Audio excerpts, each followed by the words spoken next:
Second white coat. Subscribe and like. Let's learn medicine together. All right, let's put on our detective hats.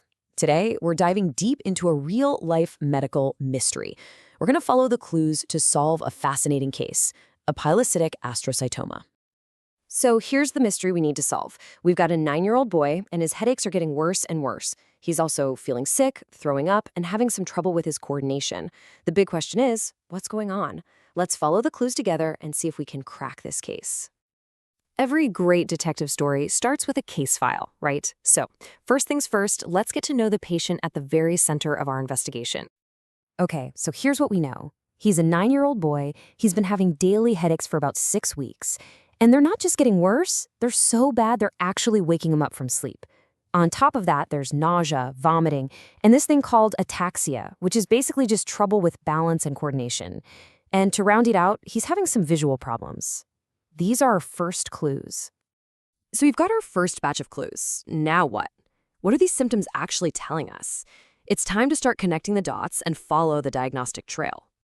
This is where the real detective work starts, decoding the symptoms. So that specific combo of a headache that's worse in the morning plus vomiting, well, that screams increased intracranial pressure, which is just a fancy way of saying there's too much pressure building up inside the skull. Then you take the ataxia, the coordination problem, and that is a huge clue pointing directly to one specific part of the brain, the cerebellum. See, we're already starting to narrow things down. And this part is absolutely crucial in pediatric neurology. When you see this exact mix of symptoms in a kid, major alarm bells start ringing.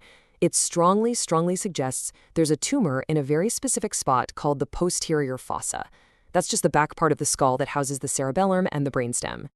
Okay, so we're hot on the trail. An MRI confirms our suspicions. There is a mass. But to figure out exactly what it is, we've got to look a lot closer.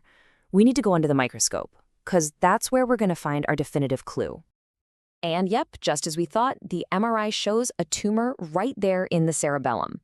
But just seeing it on a scan isn't enough to solve the case. They take a biopsy and that gives us the final definitive answer. And boom, there it is. This is the smoking gun. This is the key piece of evidence that solves the whole thing.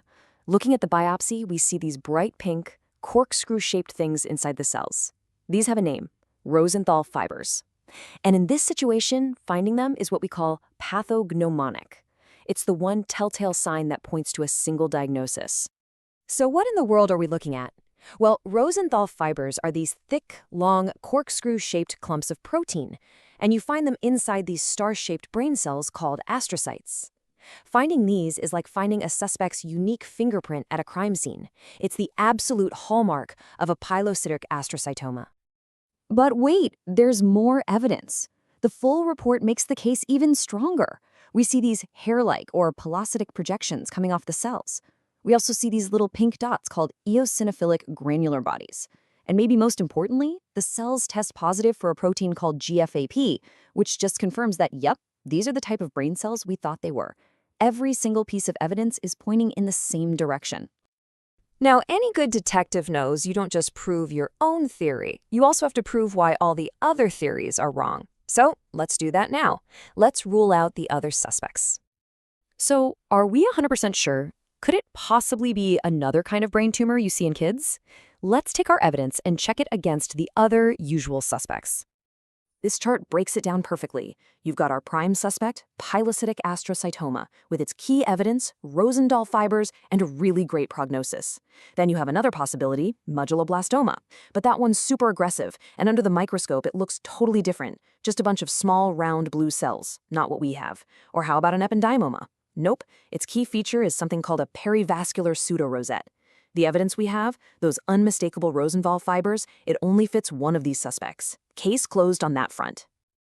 So, we've followed all the clues, we've looked at the evidence under the microscope, and we've ruled out the other possibilities. I think it's time to deliver the verdict. The case is solved.